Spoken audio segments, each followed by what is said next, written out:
जिसने मन को जीत लिया है उसने पहले ही परमात्मा को प्राप्त कर लिया है, क्योंकि उसने शांति प्राप्त कर ली है।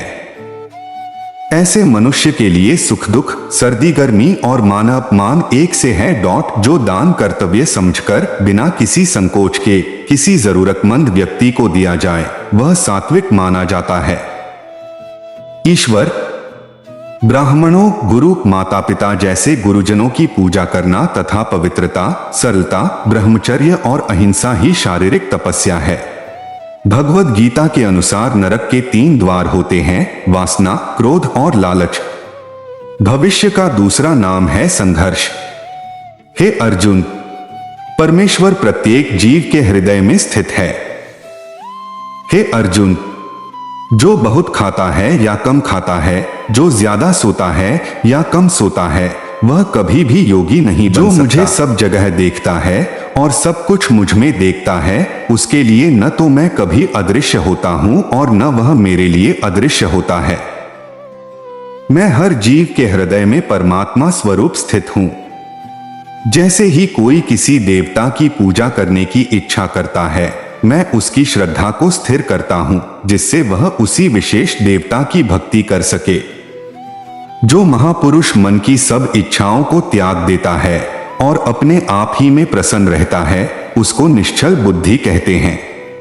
जो विद्वान होते हैं वो न तो जीवन के लिए और न ही मृत के लिए शोक करते हैं। हे अर्जुन, जो जीवन के मूल्य को जानता हो, इससे उच्चलोक की नहीं अपितु अपयश प्राप्ति होती है। जीवन ना तो भविष्य में है ना अतीत में, जीवन तो इस क्षण में है। खुद को जीवन के योग्य बनाना ही सफलता और सुख का एकमात्र मार्ग है। हे अर्जुन, जो पुरुष सुख तथा दुख में विचलित नहीं होता और इन दोनों में संभाव रहता है, वह निश्चित रूप से मुक्ति के योग्य है। जिस प्रकार मनुष्य पुराने कपड़ों को त्याग कर नए कपड़े धारण करता है, उसी प्रकार आत्मा पुराने तथा व्यर्थ के शरीरों को त्याग कर नया भौतिक शरीर धारण करता है। हे अर्जुन, तुम्हारे तथा मेरे अनेक जन्म हो चुके हैं। मुझे तो वो सब जन्म याद है, लेकिन तुम्हें नहीं। जो कर्म को फल के लिए करता है, वास्तव में ना उसे फल मिलता है। मनुष्य जो चाहे बन सकता है, अगर वह विश्वास के साथ इच्छित वस्तु पर लगातार चिंतन करें तो मेरा तेरा, छोटा बड़ा, अपना पराया मन से मिटा दो, फिर सब तुम्हारा है और तुम सबके हो। जो हुआ वह अच्छा हुआ, जो हो रहा है वह अच्छा हो रहा है, जो होगा वो भी अच्छा ही होगा।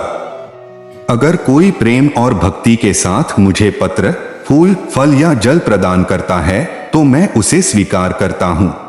यज्ञ, दान और तपस्या के कर्मों को कभी त्यागना नहीं चाहिए, उन्हें हमेशा संपत्र करना चाहिए। हे अर्जुन, जो बुद्धि धर्म तथा अधर्म, करणीय तथा अकरणीय कर्म में भेद नहीं कर पाती, वह राजा के योग्य है। जो पुरुष न तो कर्मफल की इच्छा करता है और न कर्मफलों से घृणा करता है, वह सन्यासी जाना जाता है। जो मनुष्य अपने कर्मफल प्रति निश्चिंत है और जो अपने कर्तव्य का पालन करता है, वही असली योगी है। कर्म करो, फल की चिंता मत करो। फल की लालसा छोड़कर कर्म करने वाला पुरुष ही अपने जीवन को सफल बनाता है। जो मनुष्य कर्म में अकर्म और अकर्म में कर्म देखता है, वह सभी मनुष्यों में बुद्धिमान है और सब प्रकार के कर्मों में प्रवृत्त रहकर भी दिव्य स्थिति में रहता है। गुरु दीक्षा बिना प्राणी के सब कर्म निष्फल होते हैं। अपने अपने कर्म के गुणों का पालन करते हुए प्रत्येक व्यक्ति सिद्ध हो सकता है। भक्तों का उद्धार करने, दुष्टों का विनाश करने तथा धर्म की फिर से स्थापना करने के लिए मैं हर युग में प्रकट होता हूँ। जो लोग निरंतर भाव से मेरी पूजा करते हैं, उनकी जो आवश्यकताएं होती है उन्हें मैं पूरा करता हूँ और जो कुछ उनके पास है उसकी रक्षा करता हूँ। हे अर्जुन, मैं वह काम हूं जो धर्म के विरुद्ध नहीं है। हे अर्जुन, जो मेरे आविर्भाव के सत्य को समझ लेता है, वह इस शरीर को छोड़ने पर इस भौतिक संसार में पुनर्जन्म नहीं लेता, अपितु मेरे धाम को प्राप्त होता है। जिसने मन को जीत लिया है, उसके लिए मन सबसे अच्छा मित्र है, लेकिन जो ऐसा नहीं कर पाया उसके लिए मन सबसे बड़ा दुश्मन बना रहेगा।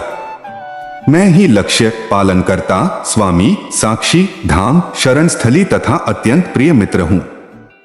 मैं सृष्टि तथा ब्रह्मांड, सबका आधार, आश्रय तथा अविनाशी बीज भी हूं। जब भी और जहां भी अधर्म बढ़ेगा, तब मैं धर्म की स्थापना हेतु अवतार लेता रहूंगा।